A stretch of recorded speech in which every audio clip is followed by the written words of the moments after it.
Hi, greetings to all, and first of all, a very happy Independence Day to you all. My name is Shivin Cole, and today I'm going to speak on the topic Inspiring Independence of India. We know that we got our independence on 15th of August 1947. We got this independence by the sacrifices given by our great freedom fighters such as Mahatma Gandhi, Jawaharlal Nehru, Bhagat Singh, Rajguru Sukhdev, etc. We also know we all by this freedom struggle we can understand the importance of independence, the inspirations given to us by independence, that are development of the country, nationalism, patriotism, the duty of us citizens of India towards our country India, and many other things that still continue to inspire us even today.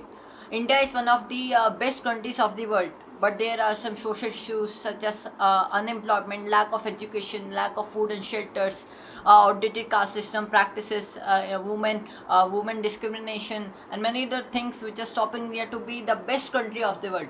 We, as simple citizens of India, can do a lot to make our country the best country of our world and make it a developed country more. So, so there are some simple ways I'm going to tell you that we can do for our country to make it the best, such as not criticizing the government for each and everything. We should understand our responsibilities as a citizen of India, fulfill our fundamental duties. We should stop corruption. We can do this by informing about the malpractices going around us to the government or the police. We should empower the women in the rural areas. We should stop the caste system practices that still goes on in some parts of India.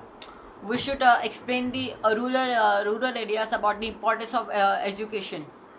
We should stop bribing. We should stop corruption, but we can also stop corruption by stopping bribing, not giving bribes, not even taking bribes.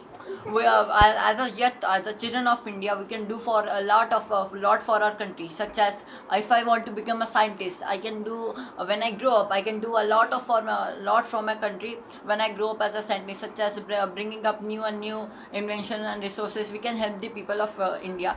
We should also not waste the natural and human-made resources that are in our country. We should use public transport and public resources that are as much as possible. We should increase the capital. We should increase the economy of country by human capital formation. That is nothing but giving importance to education and health, and many other ways are there by which we can make our country developed and make it the best country of the world. I hope you will follow all these ways. So thank you and Jai Hind.